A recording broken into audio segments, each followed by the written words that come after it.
All right, welcome everybody to the Sentinels of Liberty podcast. I am your host, Redbeard, also known as Jeremy, which is my real name. And today I am joined by Scott Horton. He is the director of the Libertarian Institute, and I believe, if I get this right, you are the editorial director at antiwar.com.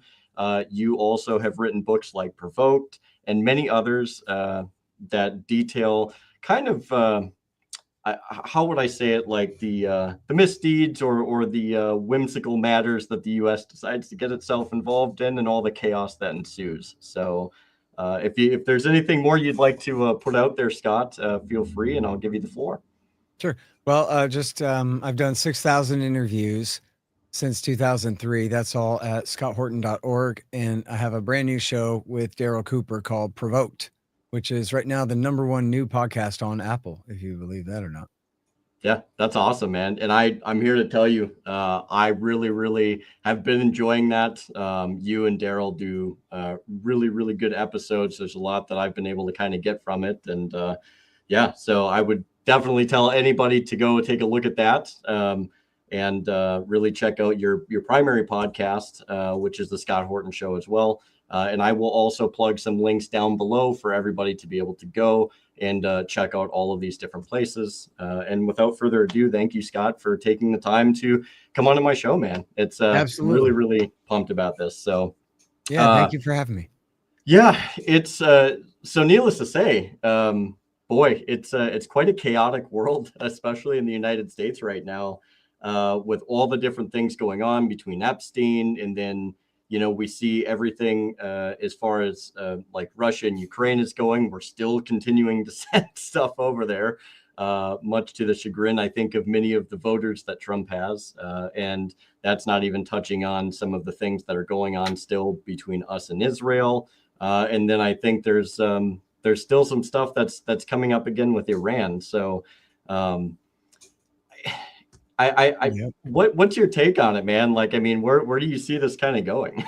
No, I'm against it. Yeah. I mean, it's really kind of a, I want to be hopeful, Scott. I really do. I want to be hopeful and I want to see things change, but I just don't know that we're going to be able to really get the type of change that I think we all kind of wanted to see. Yeah, I agree. We're on a real bad course in Ukraine and Israel-Palestine, of course, and with Iran too. You're completely right about that. And there's plenty of room for a nuclear war over Taiwan if you want to have one, I guess. Yeah, that would be suboptimal. I don't think we can really stand to get ourselves involved in any type of conflagration over by Taiwan right now. I guess, one of the things that I had initially, I was perusing today, and I have something, I'll bring up a screen here real quick if you don't mind. Sure. It's pertaining to actually the weapons deals or the arms deals that the Trump administration put forth. I believe this is by Dave DeCamp off of antiwar.com. Mm-hmm. And just reading this, it's just like, at what point, like, where is it going to be enough? I mean, I shouldn't say there's no interest because obviously Washington as it is kind of has their own interest despite us. But I mean, overall, like, does it really benefit them in the long term? No. It's the same thing for for Israeli foreign policy too. I mean, their government is the worst thing that ever happened to them. Yeah. And, every advantage they take only backfires and makes matters worse. Yeah. And so we see that, across the Middle East and just as well with Ukraine. Yeah. They think they're smart. They think they're clever. And if you listen to them on all these policies, when they tell you how it's going to work, they're, go back and check a few years later what they said was going to happen. When they did Iraq, when they did Libya, when they did Syria, when they did Iraq again, when they did Afghanistan. I mean, they didn't just lie us into these wars. They lied us into staying in the wars. Yeah. Because they're going great. We can't stop now. We've almost won. This whole time. They were lying that whole time.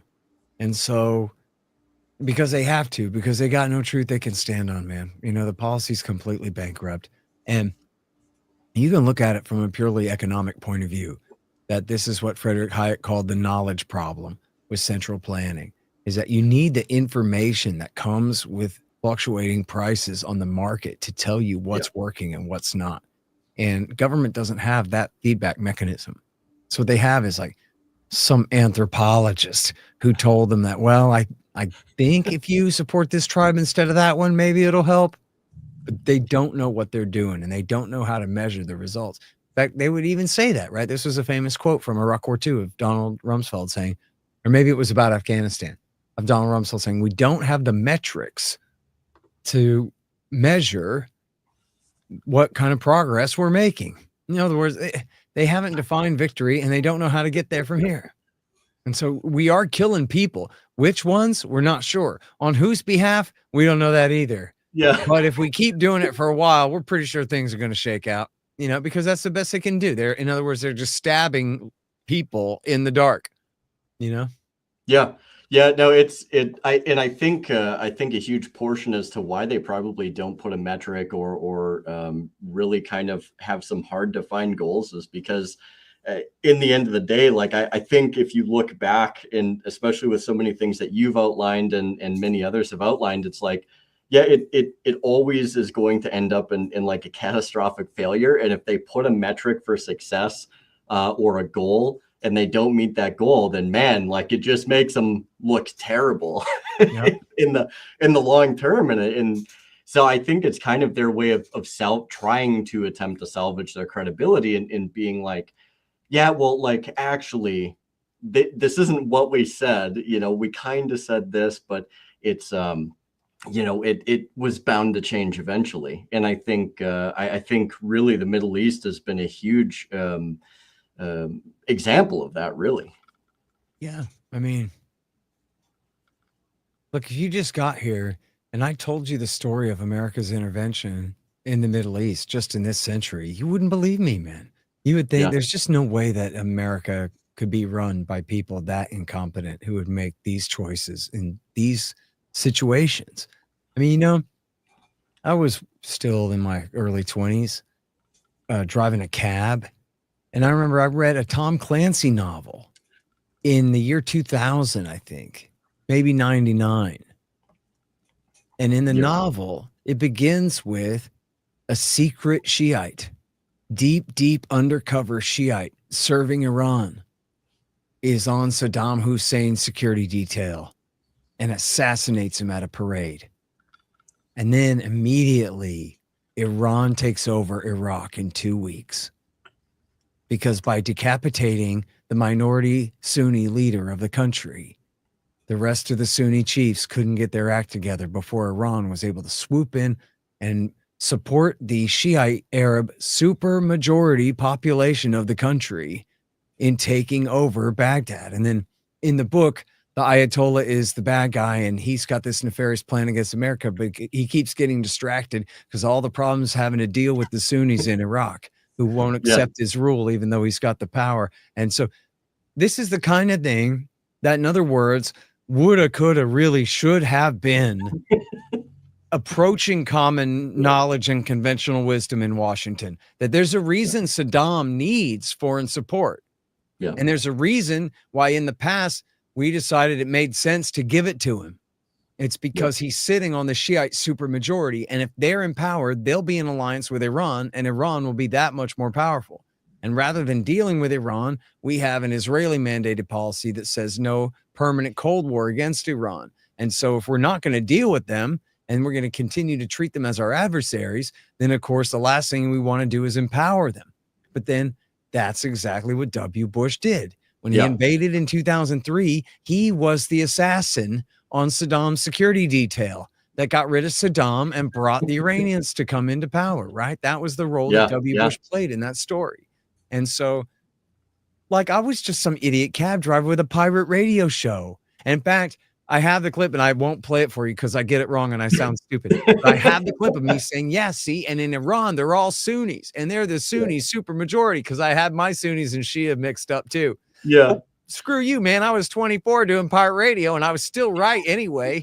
that, like, Saddam is a minority dictator sitting on a majority population here, and you're gonna blow it all up. What do you think's gonna happen then? And then what did happen was the Sunnis fought like hell in a ridiculous, horrible civil war where we pushed them right into the arms of the Bin Ladenites, Hmm. who said, "Hey, our guys aren't afraid, dude. We'll go do suicide bombings at the checkpoint. Watch this." And had, just like in Afghanistan and in Bosnia and in Chechnya, you had the international Muslim brigades all coming to Iraq to fight against the Americans this time, when usually Yeah. the job is working for America, like in Afghanistan, Bosnia, Kosovo, and Chechnya, Yeah. Yeah. It's, So it, I know it's, it it's sounds crazy, but I ain't the crazy one. Like, you could tell anybody listening to this who knows about this stuff. You got military guys in yeah. your audience, stuff like that. They know this ain't conspiracy stuff. This is just Right. somebody actually finally telling this thing right. And I've seen this more and more in comment sections on YouTube, on when I do some of these bigger shows with bigger audiences. Sure. People go, "Hey, I'm a Syrian, and I've never heard an American explain this in order coherently before, but you got that right, dude. That's exactly how it happened, all right." And I see Yeah. Iraqis and Iranians and others saying that. I never thought I'd hear a Texan explain how Jimmy Carter really screwed us back in 1980, and on from there. We've been killing them ever since, or getting them killed.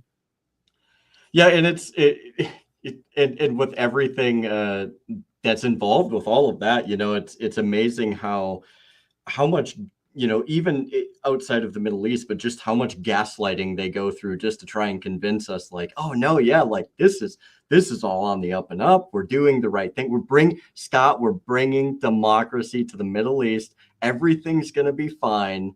Yeah. It's not a big deal. And it's like you would think after a while that some people, like most people, would be able to kind of see that or see Yeah. through that. And it's I like, know. yeah, It's the no, partisanship. It's your guys that do that, not my guys. It's the other yeah, side that lies all the time. My real benefit, like, I'm a names and dates guy, but my real genius here is yeah, just that I've never been left or right. I've never been yeah, I've always been a libertarian. I've never been a liberal or a conservative, a Democrat or a Republican. So I've never been mhm, married to what happens to them. If they all burn to the ground, I don't care. I've always sure, felt that way since I was in high school, right? When they tried to make me choose, I never chose either of those. I yeah, was like a George Carlinian, and then started reading about, really like Thomas Jeffersonian type yeah, libertarianism, and studied the founders a lot before then. I found, of course, Harry Brown and Ron Paul, and then Murray Rothbard and all the Austrian economists and all of that yeah, great stuff. So I don't have that partisan incentive to pull punches against my guy, but hit yours harder the way yeah, so many people do. And I see that when people read my books, they're like pleasantly surprised by that. That it's not like I like them all and I'm apologizing for them all. I'm going hard as hell against all of them. right, And you can't tell which one I hate the most, although that's probably not true. You can probably tell that I hate Bill Clinton and George W. Bush the most out of all of them, but still yeah, I'm a nonpartisan about it. You know what I mean? right, So anyway, yeah, not bipartisan, anti both. yeah, And so, but that just gives me an advantage, right? It just means that I can afford to be honest in a way. I can name names in a way where I don't have to yeah, worry about hurting anybody that I care about's feelings. You know what I mean? right, And that kind yeah, of thing. So, but that's all it is. I just have, because I'm nobody from Pirate Radio Land in the first place, from antiwar.com, I have no counter incentive, right? I didn't go to any fancy pants college or whatever. yeah, I have no counter incentive for just hating these people and telling you the yeah, truth and trying to convince you to hate them and resent them as much as I do. And so then I see Iraq War II style brainwash campaigns everywhere mm, I look, from both sides. And the one that's really, on my radar today is Russiagate and then yeah, Ukraine Gate during Trump 1, mhm, when you could not have a more classical kind of idiot circular conspiracy theory than Russiagate. And I know that the CIA coined that term for, to marginalize you when you look into things that they did wrong. But, like, sure, for example, they would call what I'm saying a conspiracy theory, where in fact what they were doing was manufacturing exactly that, where you have, 150 accusations and strands of things that, if they're all true, paint a damning picture of something, right? oh, But for sure, none of it's true, right? or it's just like some slight kernel of truth that's based on a complete misinterpretation. And then you have amateur sleuths, in this case, not like usual. Like, usually it's the different social classes and different the different kinds of political factions that tend to be interested in conspiracy theories more. You would think of like people further to the right, further to the left, the Nation of Islam types and whatever, who like really kind of traffic in that. In this case, it was all upper middle class, white, liberal, National Public Radio listeners, right? And they were piecing it all together. Oh my God, dude, it all makes sense if you put it all together in the thing. But none of it was right. It was based on the first assumption was they wouldn't lie to me when, they would too. And you should have known by now. Now, I'm just lucky, okay? I don't take credit for being smart here. I ain't that smart. I'm a names and dates guy. Fine, I'll take credit. People say that to me. But I'm just lucky that I have no idea even how I knew this anymore. I learned this at some point. Very young. Still in the Reagan years, before H.W. Bush ever came to power, I knew that Ronald Reagan was a cocaine dealer. And I knew that the CIA was responsible for bringing in by far the majority of the cocaine supply during the entire crack epidemic. And for that matter, just all the cocaine trafficking, not just in LA, but also to the Dixie Mafia in Arkansas, where Bill Clinton was the governor, and to the Cubans and whoever else was running the stuff down there in Miami.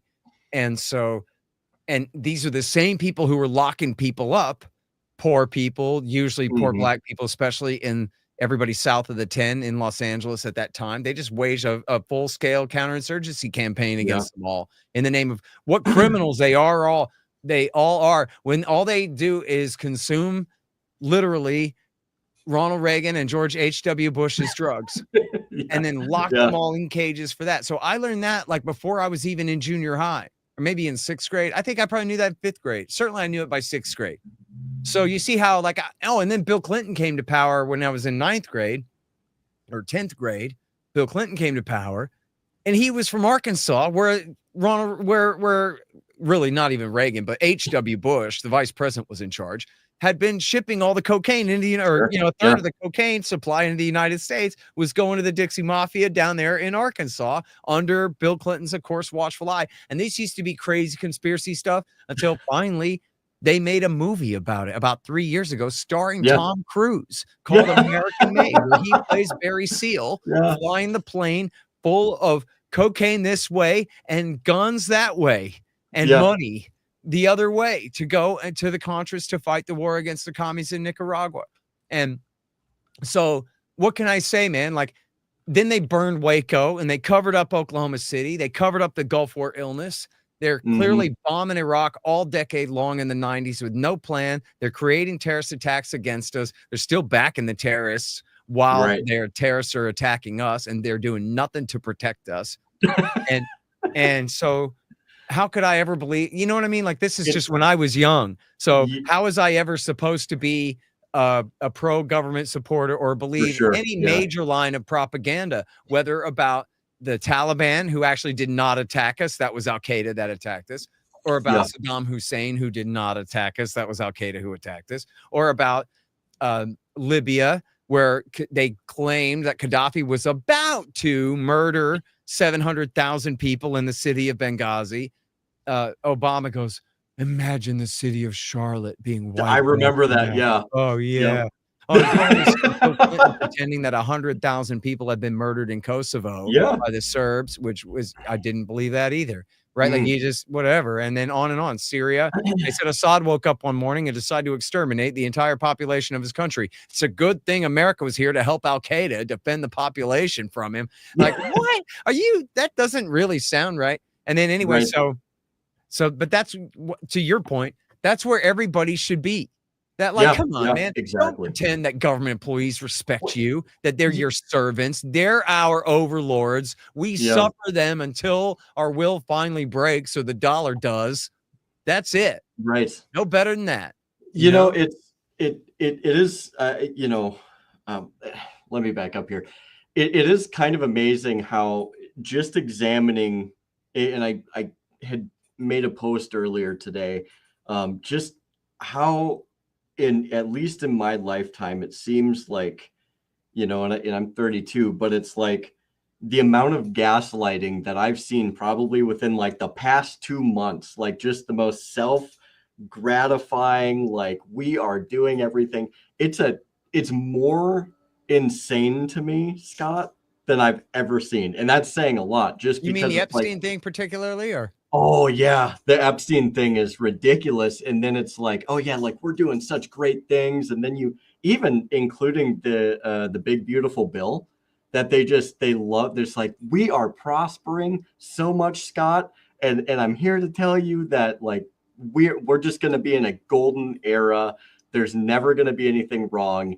And then it's like you go to the gas pump and it's like, no, yeah, like I'm still paying almost $4 a gallon, and in some places it's way more than that. And it's like, oh yeah, like I'm definitely living in a golden era where my paycheck still maybe gets me only, beyond my mortgage payment and a handful of other things, but it's like that, just this gaslighting of how everything is perfect. But then it's like when you start to question the administration and the various supporters to the administration, oh, they go insane. It's almost like they go rabid. Like, yeah, how dare you question? Like, trust the plan. That's it. And it goes back to that partisanship, right? Because Yeah, ultimately, if you are publicly and openly disagreeing with the current regime, you are undermining it and helping to strengthen the Democrats.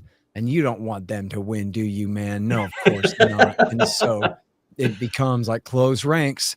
And then that works. It works for the other side too. And that's how they do us, back and forth, right. back and forth. There's the famous quote from Carol Quigley from Tragedy and Hope on page 950. He says, the only reason we let there be, or I guess he says, the only reason that there should be two parties in America, one supposedly to represent the interests of the liberals and the other the conservatives, is so that the American people can, and then his scare quotes, throw those rascals out every 8 or even 4 years if necessary, without ever leading to a substantial shift in policy. Because the real ruling establishment, they've already decided what our priorities are. And this has nothing to do with their constitutional powers listed in Article 2 or Article 1 that you would look at all. And it says, look, we know this is the consensus. So we got to essentially, we know that people are going to be pissed off because they don't like it. And so what we'll do, though, is as long as we can keep switching back and forth every once in a while, half the population will be pissed and the other half will be placated. And then we'll switch. And that way, no side ever gets too upset for being out of power too long. They get to, we lift the valve and let the pressure out on that side. And then it builds up on the other side. And then we switch back again. And then that way we get to keep going to the bank and going to war and doing whatever we want. And it works every time. It was this great article by Murray Rothbard from the 1960s. It's called Confessions of a Right-Wing Liberal. And he talks about how he goes, I used to be a hard right winger because I hated Roosevelt and I hated central banking and I hated the war. Then now I'm a leftist because I hate LBJ and I hate central banking and I hate the Vietnam War. Yeah. And he goes, but the thing is, the whole world's going crazy. I'm still standing in the same place. Right? I mean, LBJ was Roosevelt's man, wasn't he? Except now, if you're a right winger, you're supposed to be in favor of this horrible Cold War and forget what it was that we used to be back when we were right wingers under Roosevelt, Yeah. And so then he says, well, so how'd they do it? And he blames, and I admit it's been a while since I've read this article, but the way I remember it is essentially he blames William F. Buckley at the National Review and says that what Buckley did was he made it all about the culture war and the Cold War against the commies. Now, the commies are leftists. And so all good American patriots support opposing them. And also they're horrible murderer, totalitarian lunatics. And so all good American patriots support the Cold War against them. And there's going to be no dissent there. We don't want to hear a minority report on the right against the Cold War. That is completely verboten. But we're going to fill that gap with, look, everybody, blacks and women and homosexuals, they're undermining everybody's belief in Jesus and destroying America forever. Yeah. And then so the right wingers then went, wait, what? And forgot all about their previous obsession with limited government and said, oh my God, blacks and homos and women and whatever, we got to stop in the fight in the culture war. And you see the exact same thing happen in our era. It started on the other side first, where it was in the aftermath of the crash of 2008.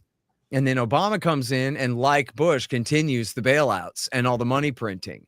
And so you had a riot going on both sides. On the right, it was the Tea Party. And on the left, it was the Occupy movement.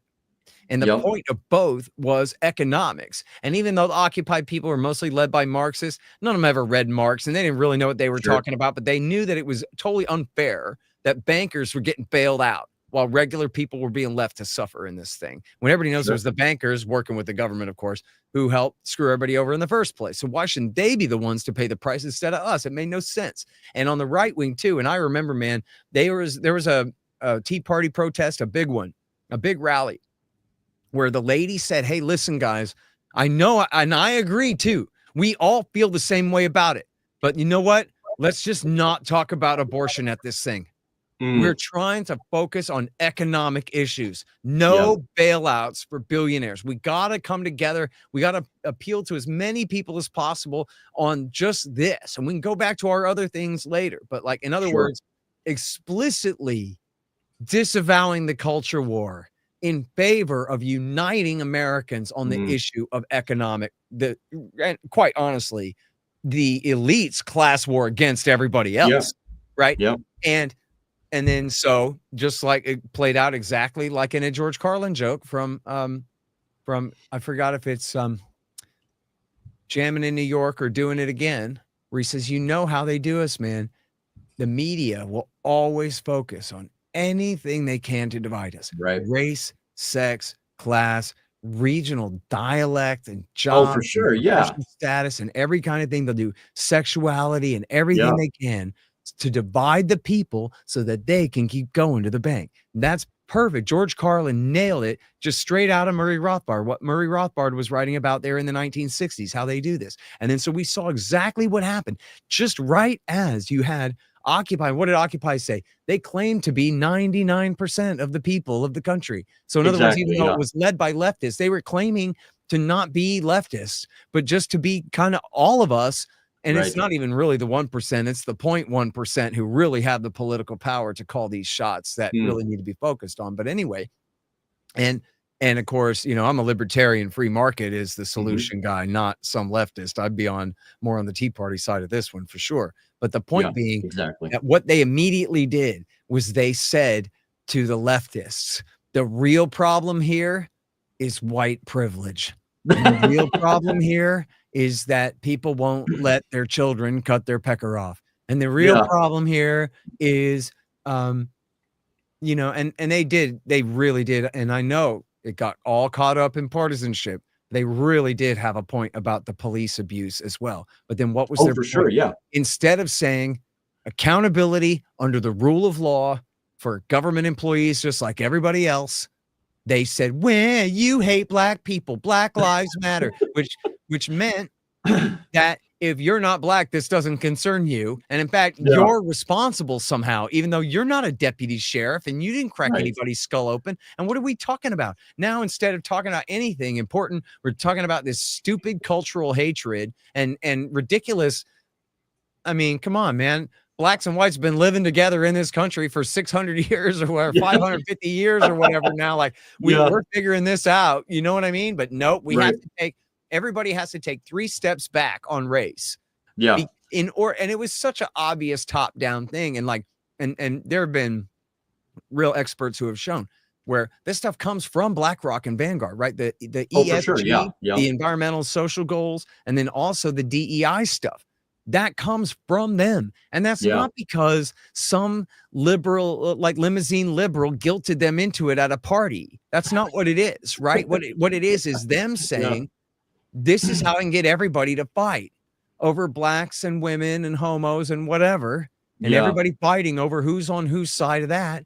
And now nobody's talking about all the welfare for the billionaires anymore. Yeah. These people reaching right into our till, and everybody hates each other more than ever before. And like, man, I'm a Gen X guy. I'm a bit older than you. I just turned 49.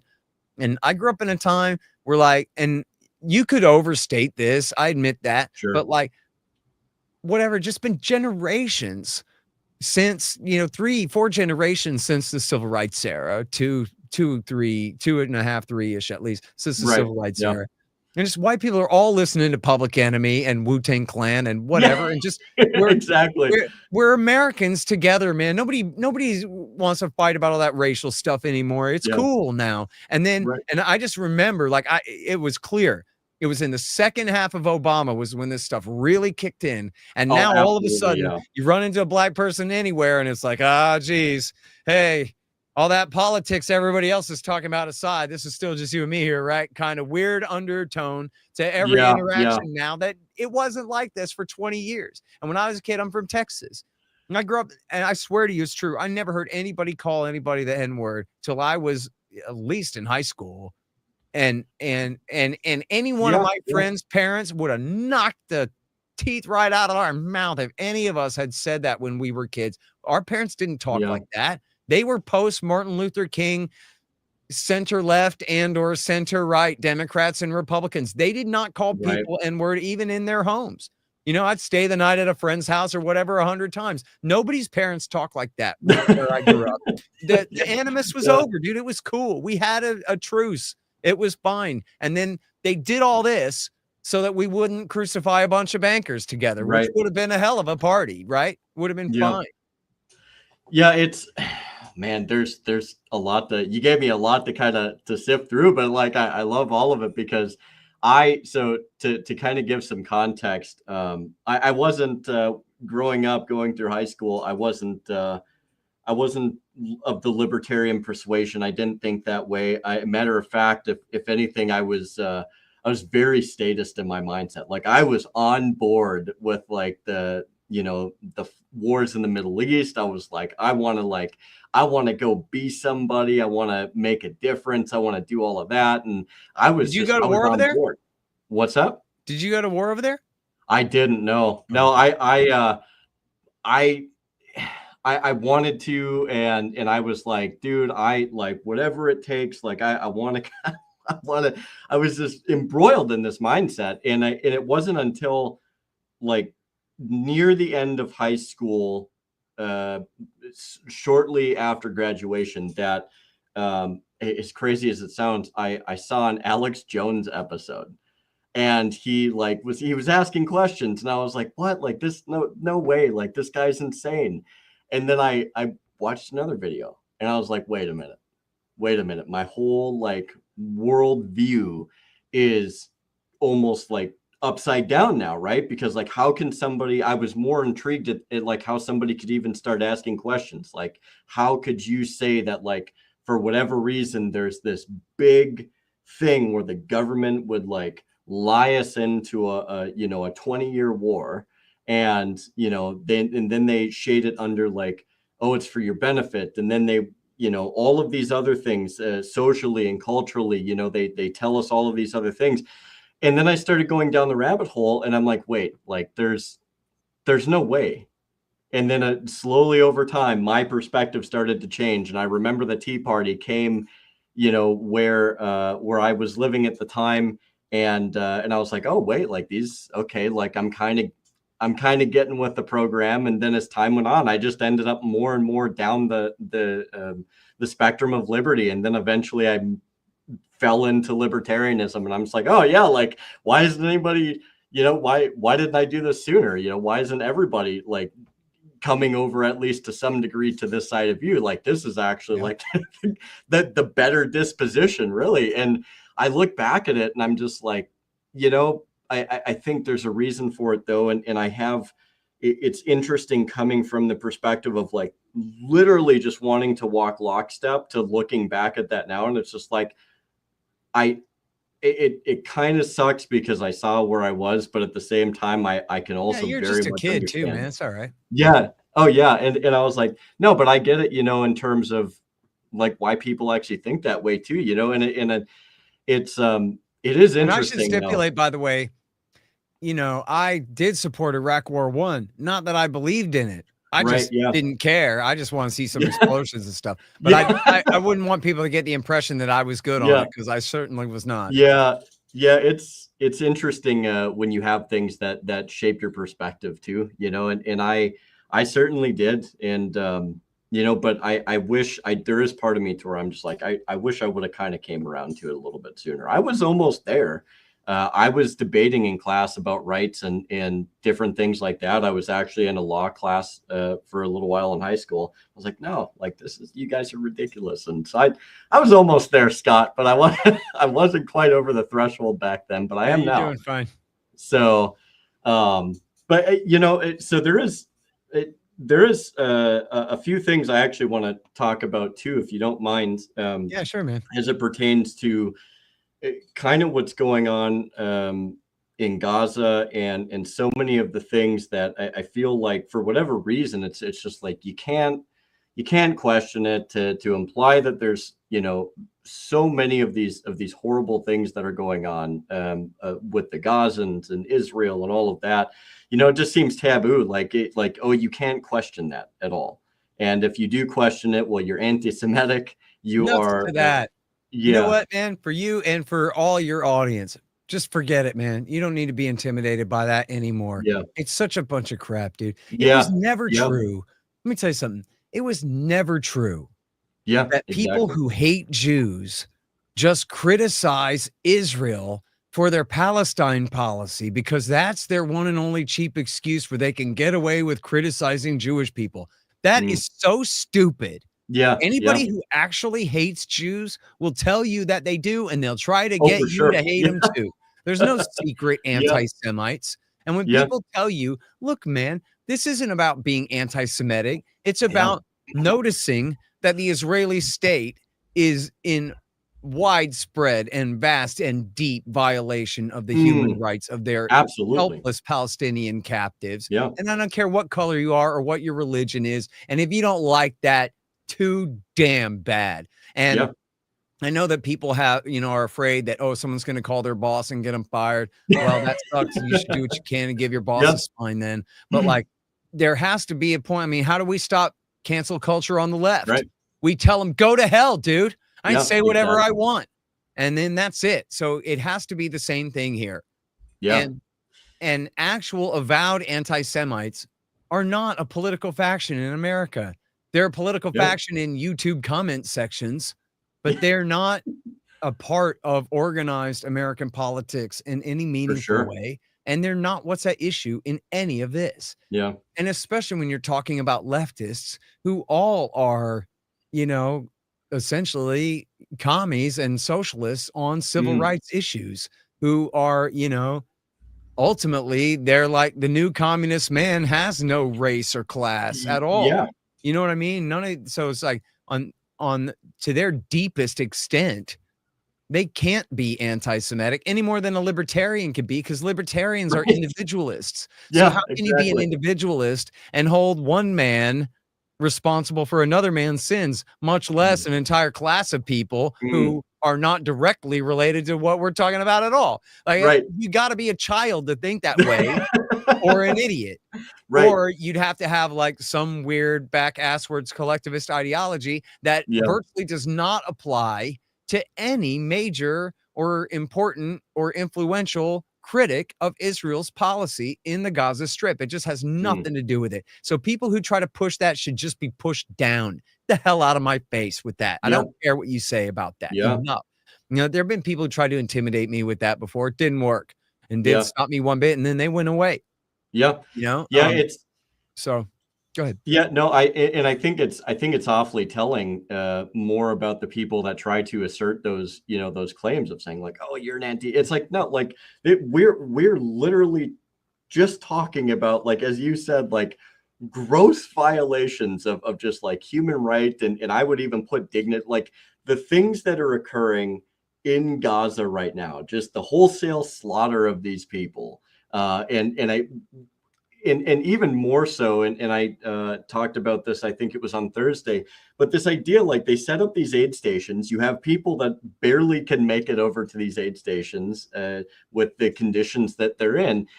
And then it's like, they get over there, they're hungry, and then you have them, like gunned down, at least to my understanding. And it's like, oh yeah, but like there was one retort. Gosh, I wish I could remember who it was by. I wish I could remember the guy's name, but he was in a position of leadership, I think, with the IDF, and he was like, oh yeah, like the bullets like went off track and like hit these people. It's like, first off, that's not how ballistics works. Yeah, it's like track. Yeah, it's like, oh, it's off trajectory, or like they didn't mean to shoot. It's like, that's not how ballistics works. Like, I know you're really trying to cope for the fact that like your people did these things, but it also doesn't help the fact that you also have IDF soldiers that have come forward anonymously, and they're like, hey, yeah, like, no, this stuff is actually happening. And then on top of that, you have the leadership at, Netanyahu and his men completely and repeatedly reaffirming that their goal is to cleanse the Gaza Strip of Palestinians and take it for themselves. They've made their intent perfectly clear. And this is part of the genocide statute in the tradition of prosecutions on genocide, is that stated and declared intent is a big part of it, because otherwise you can argue that, well, my guys got carried away and they did do some massacres, but I didn't tell them to, and all this. But like, if you look at in Rwanda, they went on the radio and they said, now's the time, cut down all the tall trees. And everybody knew that that meant the Tutsis. And so the Hutus then picked up their machetes and went to war and killed 400,000 Tutsis. And so it was an organized thing. Now is the time. Everybody activate. You've been prepared. Today's the day, kind of thing. Well, it's the same thing here, where the Israelis say over and over again, well, what we're going to do is we're going to kill as many of them as necessary to drive the rest of them out so we can take this property for ourselves. Just like it says in the Bible that we can do. It says, thou shalt covet thy neighbor's property. Thou shalt steal. Thou shalt kill, so that you can steal the property you covet. It says it right there in the 10 Commandments. And they say that over and over again. Benjamin Netanyahu instructed his military. This wasn't just a speech on TV. He instructed military officers in a speech. Remember the Bible. The enemy is Amalek. And it says in the Bible that when God told us to kill Amalek, we were told to kill every man, woman, and child, and oxen too. Every last baby, all of them. We're forbidden by God to let any of them survive. Go forth and do the Lord's work. That was his orders to these people. Yes. Yes, your target is civilians. Kill them, destroy them, bomb their churches, bomb their mosques, bomb their schools, their universities, their hospitals. Remember, they tried to say it was a big controversy over they dropped that one bomb on that one hospital when the war began. And then they've now destroyed every last hospital in the Gaza Strip. Every last one of them. That is, so we know that they've killed directly about 60,000 people, but we don't know what the excess death rate is, but it's very and there are estimates coming out already that say it's more than 100,000 people have been killed in this tiny little helpless captive population. And this is the other thing. This is a major lie that TV never explained. And, somehow the leader of the American conservative movement, Ben Shapiro, would lead his audience to believe somehow that Palestine already is an independent state, that they're the country next door, and rather than occupied territory. And so, well, what would we do if Mexico was firing rockets across the Rio Grande? But when you say Mexico, that means the national government based in Mexico City and its military forces that are answerable to it, right? That's what we mean by when we say Mexico, we mean the state there, right? So then we're just pretending that Palestine is a state that has a central government and a standing army of any kind, when no, what it is it's an Indian reservation that was conquered in 1967 and has been under total Israeli control ever since then. And they go, oh no, we withdrew in 2005. No, that was just public relations so that they could claim that. so they could help divide and conquer the Palestinians more and turn to the Congress and say, see, we have no partner for peace. How can we do a two-state solution when we've installed terrorists in power in Gaza and gave them the run of the place? And so they still had the place under total siege and total blockade, and they count the calories and allow the aid trucks in or not, and still slaughter them constantly, as they call it, mowing the grass. Yeah, I was just going to bring that up. In 2008, 2010, 2014, 2018, 2000, whenever. I forget them all now. I need to go back and memorize the list again. But in these massive air operations, this is, of course, the far worse one. And you know, it's funny because somebody listening to this might say, yeah, but what about October 7th? But first of all, that doesn't have a damn thing to do with it. And you've got to know that by now. But secondly, like, even just think about the way that you have to phrase that. There's no other better way to phrase it. It's as good as you can get. But what is it called? What's the name of the attack? Operation Hamas Terrorists? It's called October 7th. Yeah. In other words, as everyone understands, the whole thing was over by supper time. Yeah. Yeah. We don't call it the second week of October of 2023 or the autumn war of 2023. Yeah. We call it, or the ongoing war that's still going on through July 2025. Yes. No, it's October the 7th because they broke out of their penitentiary, and then they were driven back again. And that was it. And the Israelis have been killing them every day since then. At this point, the tempo is approximately one Waco massacre worth of innocent Palestinian civilians every single day. They kill somewhere between high 70s and 120, 130 every single day. And as you were saying, confessed, not just like ordered from the top. And we have all their statements about getting rid of these people forever and all that, but also confessed by the soldiers implementing the orders and their officers who told them to do it on the actual implementation level, deliberately slaughtering men, women, and children. They claim Hamas use human shields. They use men, women, and children and elderly as literal human shields to clear rubble, to clear houses and tunnels, and anywhere they think there might be a booby trap. They force captive Palestinian civilians to clear the areas like dogs. They bomb people, bury them alive. Imagine all these apartment buildings where you don't have to imagine. You can go on Gaza, go type in Gaza and look and see for yourself on X right now, where there are children trapped under the rubble who are still alive. Maybe their legs are crushed, they're pinned under rubble, and they're in a void space somewhere inside the rubble. And you can hear them crying in there, and they're going to starve and dehydrate to death over the next 5 days, buried alive. A fate far worse than death. And you could possibly imagine the pain of a child left to be buried alive that way. They do this daily. They bomb tents. Hell, they deliberately target civilians. They shoot pregnant women in the stomach. They shoot toddlers in the head. They starve them deliberately, and then they lure them in with promises of aid, and then they machine gun them and even blast them with artillery and tanks. They shoot civilians queuing for food with tanks. And in fact, you know what, man? I wonder if there's a way I can present a video on your thingamajig here, right? I bet I can. Let me see. Who gave me this link? Oh, here it was. You got to see this, dude. You got to see this. Let me make sure I have the right one here. I think I do.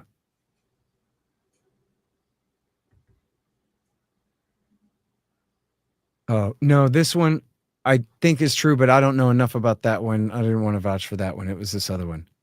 This is the one that's definitely right. Yeah, you got to see this, dude. Let's see if I can get this to play here.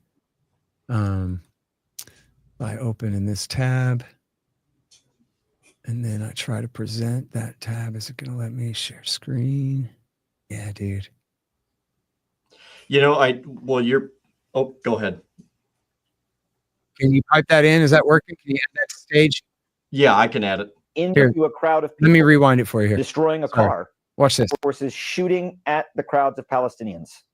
I witnessed the Israeli Defense Forces firing a main gun tank round from the Markava tank into a crowd of people, destroying a car of civilians that were simply driving away from the site. I witnessed mortar rounds being fired at the crowds of people to keep them controlled. As a professional soldier with a very long career, what was your professional opinion of what was happening? My professional opinion of how the sites were established was what I would describe as amateur, inexperienced, untrained, no idea of how to conduct operations of this magnitude.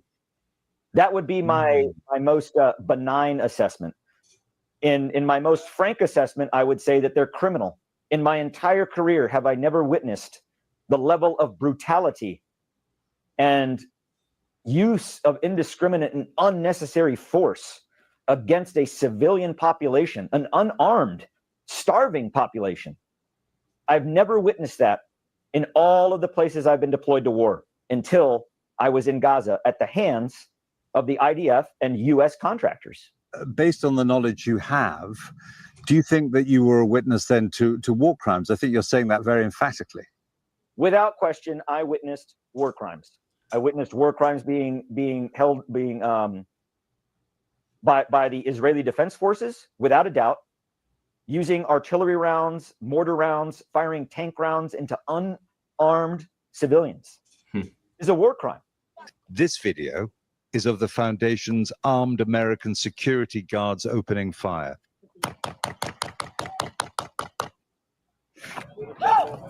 I think you hit one. It was filmed by a US soldier who signed up for the operation in Gaza after he retired and left, he says, when he saw American colleagues and the IDF killing civilians. The soldier is Lieutenant Colonel Anthony Aguilar, a Special Forces veteran of the US Army's Green Berets. Yeah. Oh, hold on, Scott. Oh, I'm sorry. That's my fault. Yeah. So Special Forces veteran of the terror wars, presumably Iraq and Afghanistan, comes in. He's working as a mercenary contractor, armed merc, to guard the food as it's being delivered. And that's what he had to say about this. So does that sound like, a liberal Democrat or a leftist or a communist or some America-hating freak? This is a guy who took the job to go over there and says he can't believe what he's seeing. Yeah. And the thing is, the only argument against this is, come on, man, if that was true, then how come we're backing him then? Right. That's exactly the point. That's exactly the point. Enough of this. Israel, the only thing they do for us is motivate terrorists to want to kill us. Yeah. That's it. They don't do any other thing for us other than steal our missile blueprints and sell them to the Chinese. Yeah, it's, for anybody to look at this and find it as anything other than just like so vile and reprehensible is beyond me. I mean, it really doesn't, to so many degrees, it doesn't really require a sense of explanation, because it kind of like, talks for itself. I mean, especially when you have people that come forward and they're like, no, yeah, this is how bad it really is. And again, you have people that are just like, oh, well, like you said, oh, well, if it's really that bad, why are we supporting them? Okay, well, let's take a step back and look at so many other places the U.S. has supported. If you really think about that, it's like, well, I would argue that many of the people in power really don't have moral scruples about the fact that they're supporting bad people. And unfortunately, that's a huge portion of the problem.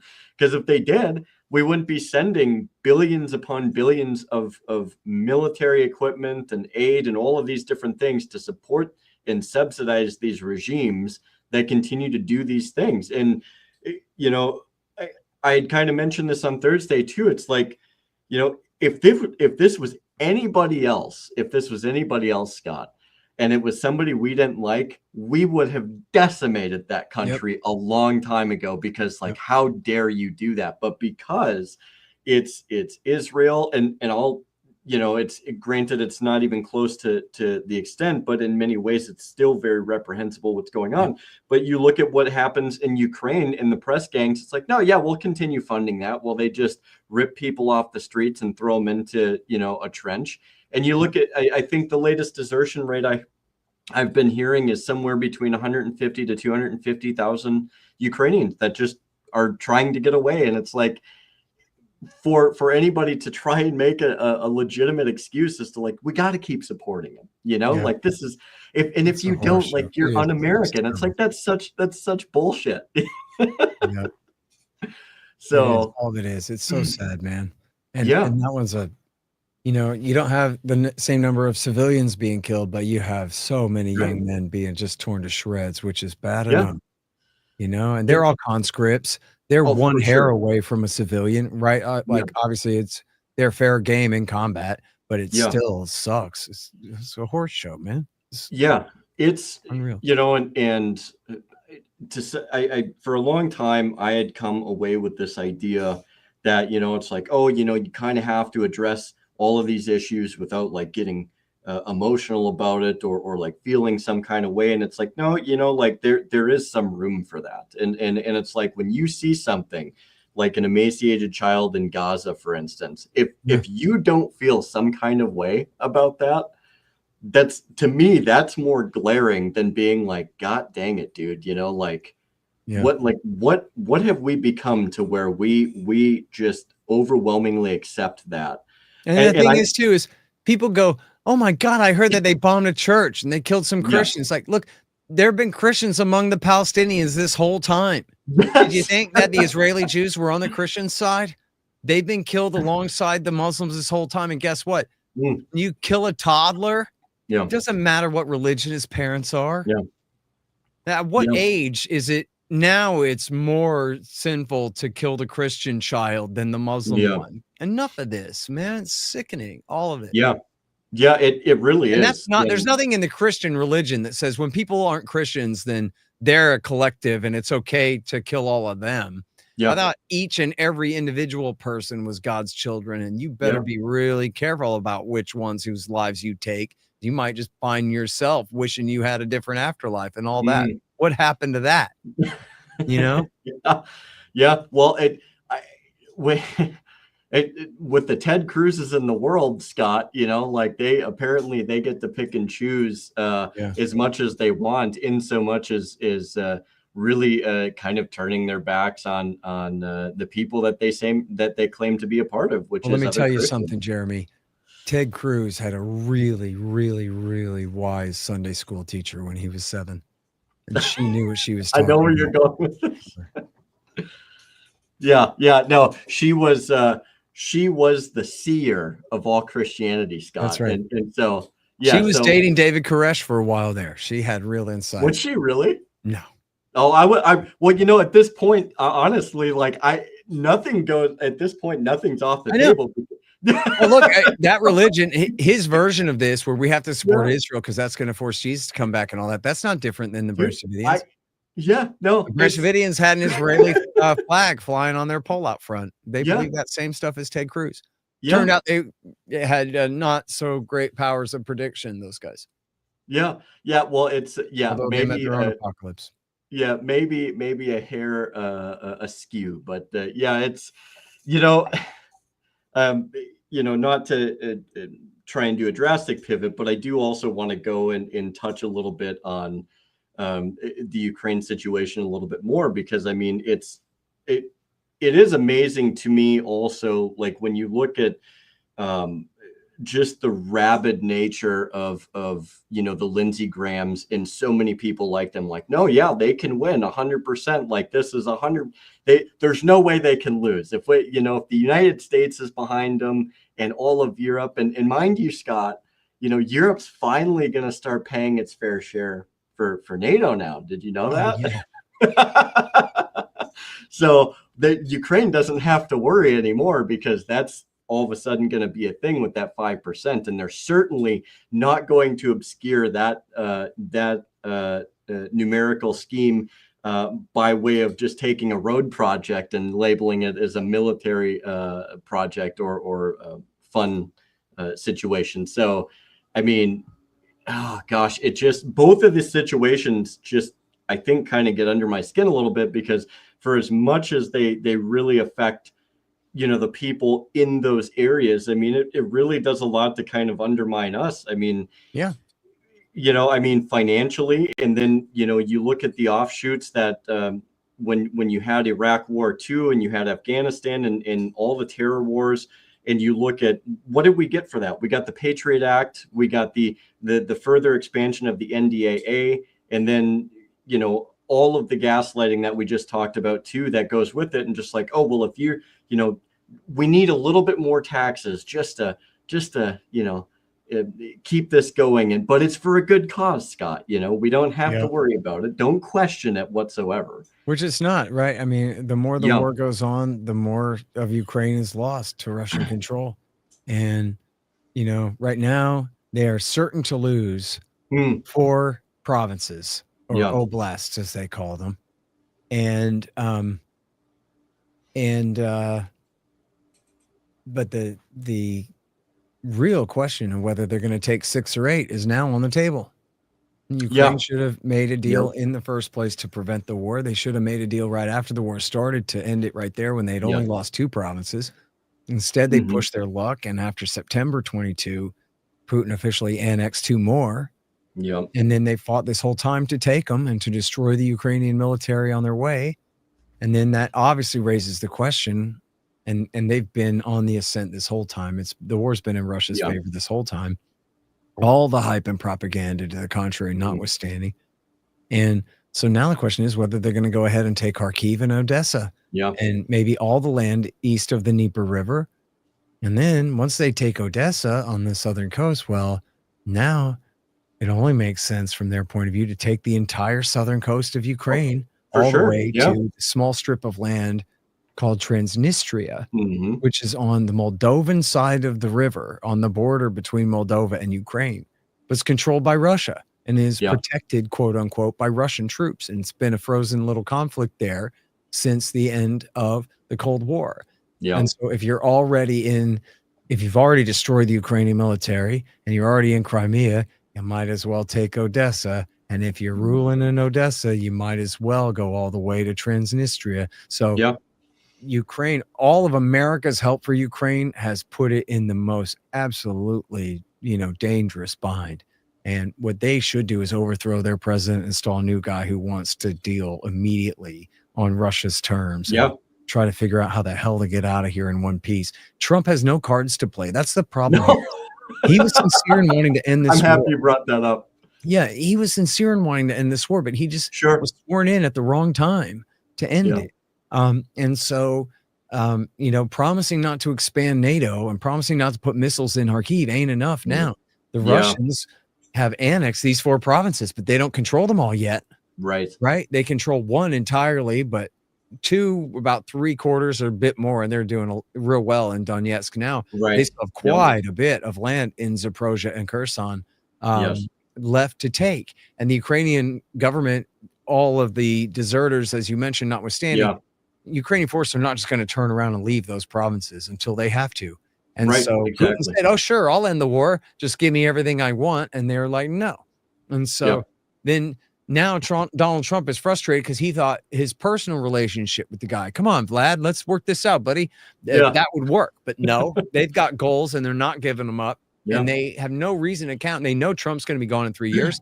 And they know that for all they know, Chelsea Clinton's going to be in power next time. And we're going to, and then so we're going to go right back to the battle days immediately. And so, no, they're going to go ahead and accomplish what they're determined to accomplish now. And then all Trump can do is pour in more missiles, or he can add more sanctions. But Joe Biden already tried that. And all the tanks and all the missiles that we've been able to put in there is not enough, and has not and will not be enough to change the game for Ukraine on the ground. At the very most, it helps delay Russian forces a little bit longer on their inexorable course. But all that means then is more Ukrainians get ground up in the war machine and killed in the meantime to no actual positive effect.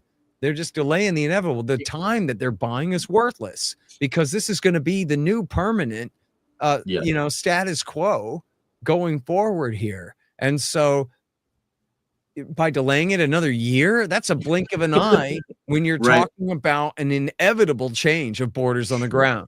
So they're just, America is having the client state sock puppet, really, government of Ukraine blow that country's brains out, really, by pushing them to get into a fight with a much bigger country that they cannot deal with.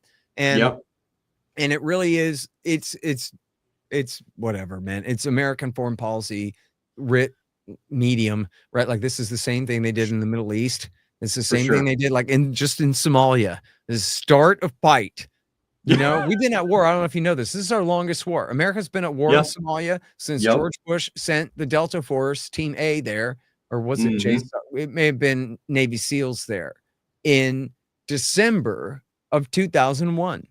And we've been fighting there ever since. And our sock puppet government just suffered a major defeat at the hands of the bin Ladenites who didn't even exist when we started messing around there. And, you know, I have a chapter of that in my previous book, Enough Already, where it's the, as Justin Raimondo called it, it's the whole war on terrorism writ small. You take the whole damn thing and condense the whole stupid process down to one country, you know, and then it's the same kind of thing in Ukraine. And imagine, oh, you know what would be a fun place to pick a fight? Right on Russia's border. I bet this will be fine. You know, what it'll buff out. Do? Use nukes and erase Dallas from the face of the earth? Probably not, you know? Yeah. Let's go for it. Well, and what I think is kind of startling too is like you do have people that are very much convinced. They're just like, oh yeah, like, yeah, we have plans to win a nuclear war. It's like, do you even hear yourself? Like, do you actually wake up in the morning, look yourself in the mirror, and be like, you know what we're gonna do? We're gonna win a nuclear war today, because certainly that's not just gonna be like a very like unwinnable situation at all. And it's like, well, sure, Mr. President, I'm not saying we won't get our hair a little mussed. Yeah, it's, but I'm saying, we'll lose 10 million, 20 million tops. Yeah, it's not a big, it all buffs out, Scott, because certainly, we have the birth rates and all of that, and there's not going to be like that. Everything's going to be fine. We'll bounce right back from that. That's just a drop in the bucket, That's sure. And as they, these people all sit with their nice little supposed contingencies of like, oh yeah, like we have a basement, we know you guys don't. You guys definitely don't have anywhere to go. But the mentality of these people, even notwithstanding, like nuclear weapons, is just that, like the lust for war is just insanity to me. I mean, that's the only way that you can really explain it, is just sheer insanity.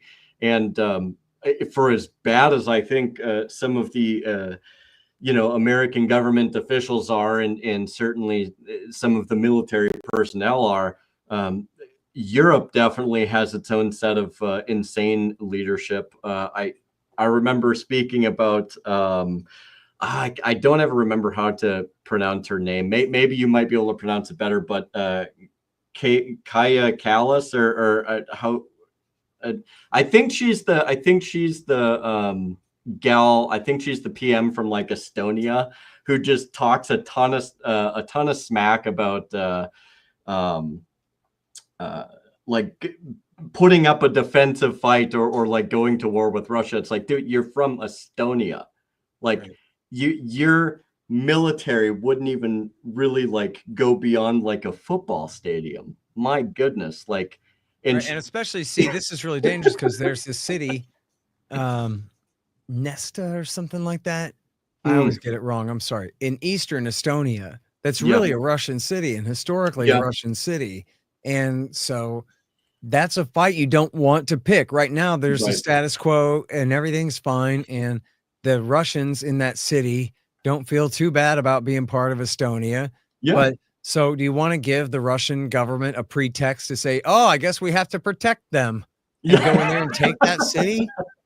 Right. Why not squeak louder, lady? You're just getting Right. people into trouble. And this is true. There's also, about Kaliningrad is a Yeah. Russian naval port on the Baltic Sea Yep. that is landlocked away from Russia by Yes. Lithuania and Belarus. Now, Belarus is a close Russian ally, but Lithuania, Mhm. of course, is not. And they have an easement, basically, a corridor that goes across Lithuania where they have a Sure. railway where they can ship goods and supplies and men and whatever. It's called the Solwaki Corridor, where they Mhm. can ship goods across there. Now, when the Ukraine war started, Lithuania closed that easement and said, we're not letting you through in the name of enforcing EU sanctions. And the Yeah. Russians said, hey, man, you better, and we're not playing. And the Americans and the Europeans told the Lithuanians, hey, man, you guys need to back off and open Yeah. this back up again. And at that time, the deputy defense minister of Lithuania told the New York Times, hey, listen, we would never talk this tough, except Yeah. that we have America backing us up. And so now Yeah. we're willing to say these tough things, and we're more willing to get into a fight. Like you could not define moral hazard more clearly than that. Hey, Chase Manhattan Bank, make whatever loan you want. We promise we'll bail you out, right? Like, what do you think they're going to do now? Here's the defense minister going, I wouldn't dream of talking to the Russians this way, except I know you guys are here to help me fight them. Like, oh my God, this is how Poland got Britain into World War II. You know what I mean? This is crazy that we have any of these entangling alliances, especially right on Russia's border like that. And it goes to show exactly like worst case scenario. That's what you would say, dude. I don't know if we should be giving war guarantees to Lithuania. They might start talking tougher than they are. Right. Yep. Same for the exactly Estonians too, right there on their border. All right, I'm sorry, man. I can smell dinner in the other room. I'm dying here. I gotta go. Yeah, go grab some food. Scott, it's been a pleasure having you on. And if you're up for it, hopefully maybe we can have you back sometime. Sure. And thank you so much. And absolutely. Thank you for having me. It's been good. Yeah, absolutely. Thank you very much, sir. And we'll talk to you soon.